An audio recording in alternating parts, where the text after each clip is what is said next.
नमस्कार साथियों। आज एक नए विषय पर हम लोग चर्चा करने के लिए साथ में हैं। आज हम एक बहुत गंभीर विषय है, कई बार आप लोगों के प्रश्न आते हैं सामने कि पीसीएसजे की परीक्षा की तैयारी करना है। विधि प्रश्न पत्र में बहुत से बच्चों को समस्या रहती है, सही गाइडलाइन ना होने पर, सही तरीका ना मालूम होने पर भटकते रहते हैं। उनको लगता है बहुत ज़्यादा सिलेबस है, बहुत ज़्यादा हमें पढ़ना है, बहुत कुछ है, लेकिन ऐसा कुछ है नहीं। एक अगर आप सही दिशा में आपको मार्गदर्शन प्राप्त हो रहा है तो ऐसा कुछ है भी नहीं। आप सामान्य चीज़ों को, सामान्य बातों को अगर मेंटेन करके चल रहे हैं तो सफलता आपकी सुनिश्चित है। अब इन सामान्य बातों की अगर बात की जाए कि सामान्य बातें कौन सी हैं, असामान्य तो बहुत सी हो सकती हैं और लोग असामान्य के चक्कर में ही अपने करियर को दांव पर लगाते हैं। सामान्य बातों की बात की जाए तो एक सामान्य सा टॉपिक है पीसीएसजे परीक्षा के लिए विधि प्रश्न पत्र की तैयारी, यानी कि ला प्रश्न पत्र की आज हम लोग बात कर रहे हैं कि विधि का जो प्रश्न पत्र है, प्री के लिए, मेंस के लिए, इंटरव्यू के लिए किस प्रकार से उसे तैयार किया जाए। ये बेसिक बातें हैं, इसको ना ही हमने प्री के अकॉर्डिंग बनाया है, ना ही मेंस के अकॉर्डिंग, ना ही इंटरव्यू के अकॉर्डिंग। एक सामान्य सी प्रक्रिया है विधि को पढ़ने की, उसके लिए आपको कौन सी क्राइटेरिया फुलफिल करनी चाहिए, उसके लिए अगर इन पॉइंट्स को, 7 बिंदुओं को आप ध्यान रखते हैं तो प्री, मेंस, इंटरव्यू तीनों स्थान पर सफलता आपकी सुनिश्चित है। ये 7 बिंदु कैसे क्या काम करते हैं, देखिए जो हमारा विधि है इसका मूल स्रोत जो होता है वो बेयर एक्ट होता है, यानी कि हम कह सकते हैं यह मूल स्रोत है।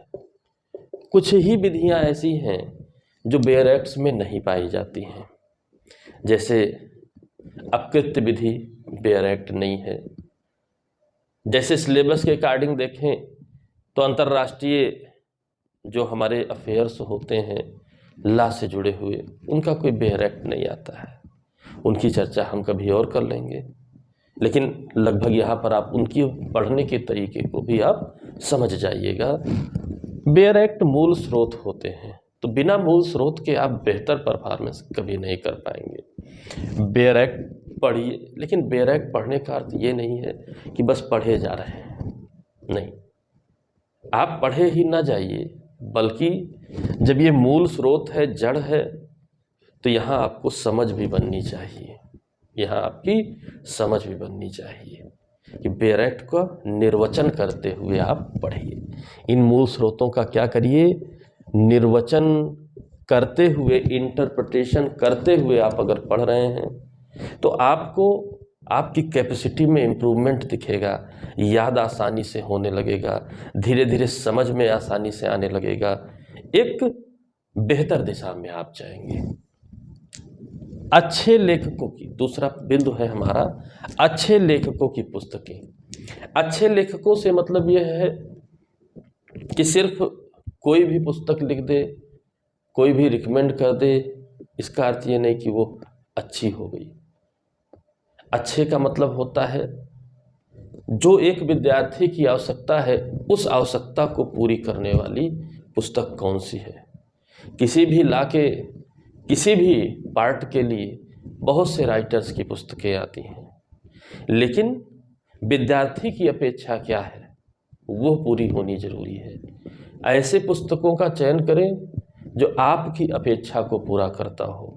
यानी हम बेयर एक्ट में कोई लॉ पढ़ रहे हैं, कोई प्रोविज़न पढ़ रहे हैं, हमें नहीं समझ में आ रहा है, कम समझ में आ रहा है, संबंधित प्रोविज़न के लिए हमने एक पुस्तक उठाई, टेक्स्ट बुक उठाई, अब वहाँ पर हम देखना चाह रहे हैं, अब वहाँ भी नहीं समझ में आ रहा है। तो नामी गिरामी लेखक हो सकते हैं, लेकिन अच्छे लेखक आपके लिए नहीं हुए।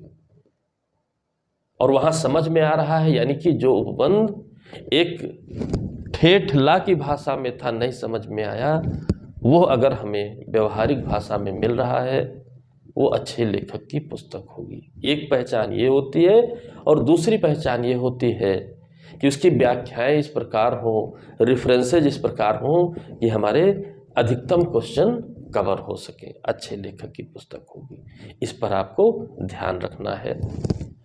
तीसरे बिंदु की ओर चलते हैं। बेयर एक्ट हो गया, अच्छे लेखक की पुस्तक हो गई। विधि के नियमों के कारण को समझें, यानी कि जब भी कोई प्रोविजन आप पढ़ रहे हो, हर विधि लॉजिकल है। विधि बहुत व्यापक शब्द है, ये अकारण नहीं होती है, क्योंकि ये न्याय दिलाती है। न्याय अकारण इत्तेफाक से नहीं होता है।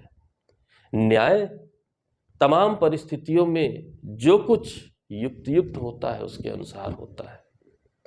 हर बार हर परिस्थिति के लिए नई विधि नहीं बनाई जा सकती, इसलिए कॉमन परिस्थितियों को ध्यान में रखते हुए विधि के नियम बनाए गए हैं। अब आप अगर उनके कारणों को समझ रहे हैं, उन कॉमन परिस्थितियों को समझ रहे हैं, परिस्थितियां इन्हें समझ रहे हैं, आवश्यकता को समझ रहे हैं, आपके लिए विधि के नियम आसान हो जाएंगे, याद करने में भी आसानी हो जाएगी और प्रश्नों को सॉल्व करने में भी आसानी हो जाएगी। बात आई अभी प्री मेंस इंटरव्यू 3 स्तर होते हैं। प्री निकालने से सिलेक्शन नहीं होता है, 3 स्टेप होते हैं, तो उसे कैसे आप मेंटेन करेंगे? तो आप जब समझ के साथ रहेंगे तभी मेंटेन करेंगे। चौथे बिंदु पर आते हैं। पढ़ाई करते समय आप महत्वपूर्ण बिंदुओं को चुनना सीखिए और उनके नोट्स बनाइए। डिटेल लिख करके भी बनाइए, शार्ट लिख करके भी बनाइए। शार्ट लिखने का मतलब यह हुआ कि हम एक शब्द भी लिख दें तो सारी कहानी याद आ जानी चाहिए। ऐसा नोट्स बनाना सीखिए। 2 घंटे बाद आपकी परीक्षा है, आप पूरे सिलेबस को 1 से 1.5 घंटे में दोहरा सकते हैं। लेकिन जब ऐसा नोट्स बनाना आपने सीखा है तब दोहरा सकते हैं, अन्यथा नहीं दोहरा सकते हैं। महत्वपूर्ण बिंदुओं के नोट्स बनाइए। थ्योरेटिकल लिखने की प्रैक्टिस करिए उन्हीं महत्वपूर्ण बिंदुओं पर। जो प्रश्न आया है वही हमेशा आएगा। ये नियम फॉलो करिए, आपको किसी भी प्रकार की समस्या नहीं होगी। केस लॉ पढ़िए, ये एक बहुत बड़ा बिंदु होता है। 5वां बिंदु है केस लॉ। ये एक बहुत बड़ा बिंदु है लॉ के विद्यार्थियों के लिए। भाई केस लॉ पढ़ना है तो इसका बहुत सिंपल सा तरीका है। एडजस्ट करना सीखिए कि ये केस लॉ कहाँ है। आप तो उलझ गए सिर्फ साइटेशन रटने में। नहीं, साइटेशन ही सिर्फ नहीं रटनी है।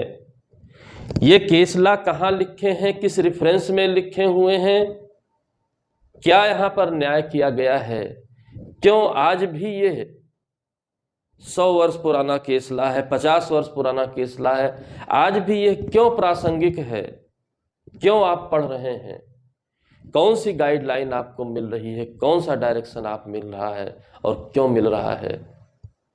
जब इन बातों के साथ केस लॉ को एडजस्ट करेंगे तो बहुत केस लॉ जानने की जगह कुछ ऐसे केस लॉज को आप जरूर जानेंगे जो लगातार परीक्षाओं में आते हैं। उनके आधार पर पूछे गए दृष्टांतों को बहुत आसानी से आप सही कर सकते हैं। ये अत्यंत आवश्यक है। इसको डरिए मत लोगों से सुन करके केस लॉ के बारे में, बल्कि केस लॉ पढ़ने के तरीके को समझिए।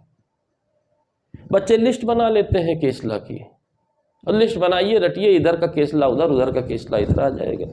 नहीं, कम जानिए बेहतर जानिए। और जब उसके संदर्भों को आप देख करके पढ़ेंगे तो निश्चित है केस लॉ भी आपको तैयार रहेगा, याद रहेगा। और प्री से लेकर मेंस से लेकर इंटरव्यू तक जब जैसी जरूरत लगेगी आप उसे वहां पर लिख सकते हैं, बता सकते हैं, हर कुछ कर सकते हैं। अगला बिंदु है, 6वां बिंदु है, चुने हुए टॉपिक्स को लगातार दोहराना। ये महत्वपूर्ण बिंदुओं के नोट्स बनाए हैं। केस लॉज को आपने चुन रखा है, विधि के नियमों से संबंधित कोई बातें हैं उनको चुन रखा है, बेरैट से चुनी हुई बातें हैं, चुन चुन कर रखिए, लगातार दोहराइए। और दोहराने के लिए मैंने बताया कि जब चुना जाता है तो सब कुछ नहीं चुना जाता है कि सब कुछ लिख डाले। अरे तो किताब तो वही है आपके पास, चुनाव एक का किया जाता है और एक के जरिए सभी को साधा जाता है। ऐसे टॉपिक्स को चुनिए, एक ही साधे सब सधे, सब साधे सब जाए। ऐसे शब्दों को चुनिए, ऐसे टॉपिक्स को चुनिए जिसके जरिए सभी कुछ साधा जा सके, और उनको लगातार दोहराते रहिए, उनको लगातार दोहराते रहिए। अगला 7वां बिंदु है, यह सारे काम आप अच्छे तरीके से कैसे कर सकते हैं, कहां से हमें गाइडलाइन मिलेगी, और वो है पिछले वर्षों के प्रश्न पत्र। ये बताते हैं कि क्या प्रश्न आने वाला है। ऐसा कुछ डिस्कशन हम लोगों ने शाम के नाइट शो क्लास में कर रहे हैं। ये बताता है कि क्या आने वाला है, और क्या आने वाला है जब जान लिए तो उसी आने वाले के आधार पर बेरैक्ट में आपको मूल स्रोत में निर्वचन करते समय इंपॉर्टेंस पता चलेगी, पुस्तक पढ़ते समय कौन से बिंदुओं की इंपॉर्टेंस है, विधि के नियम कैसे कैसे पूछे जाते हैं वो भी समझ में आएगा, महत्वपूर्ण बिंदु भी मिलेंगे, केसला क्या पूछे जाते हैं और कैसे पूछे जाते हैं ये भी समझ में आएगा। टॉपिक चुनना भी आपको आसान हो जाएगा, ये बताएंगे। और इन 7 बिंदुओं को आपको ध्यान रखना है कि इन 7 बिंदुओं को अनुसार आप कार्य करिए। आप स्वयं सक्षम हैं, लेकिन आवश्यक नहीं है कि किसी के पीछे घूमा जाए। आप ऐसे गाइडेंस को चुनिए जो आपके लिए हो, नामों के पीछे मत भागिए। तो यहां जो भी आपका बेहतर गाइडेंस करने वाला होगा ऐसे बिंदुओं पर लगातार फोकस कराएगा और आपकी सफलता को सुनिश्चित कराएगा। ऐसी बातों को आपको ध्यान में रख करके चलना है कि हम क्या कर रहे हैं, क्यों कर रहे हैं, कैसे किया जाए। जब वो समझेंगे ये बहुत आसान हो जाएंगे। नहीं तो आप पढ़ते रहेंगे, अंत ही नहीं है पढ़ने का। तो ऐसा गलती कभी मत करिए। आप इस सिस्टम को समझिए, आपको कभी भी समस्या नहीं होगी। आशा करता हूँ मेरी बात आपको समझ में आई होगी। किसी बिंदु पर या किसी बात पर अगर आपको कोई समस्या है, कमेंट बॉक्स में आप पूछ सकते हैं, क्या है, कैसे है, आपको उत्तर दे दिया जाएगा। जहाँ तक संभव हो चुनी रणनीति के अनुसार आप कार्य करिए, सफलता आपकी सुनिश्चित रहेगी। कोई दिला नहीं सकता है, वो आपको ही मिलना है और आप ही ले सकते हैं। और इसलिए आपके जो आर्म्स होने चाहिए, असलहे होने चाहिए, वो बिल्कुल सटीक मजबूत होने चाहिए, कभी नहीं हारेंगे। इसी आशा के साथ कि आपको ये वीडियो बहुत ही सुविधा प्रदान करेगा आपकी तैयारी में। यदि आपको अच्छा लगा हो तो वीडियो को लाइक करिए, शेयर करिए, स्वयं भी सीखिए, अपने मित्रों को भी आगे बढ़ने को प्रेरित करिए, सही रास्ते से आगे बढ़ने को प्रेरित करिए।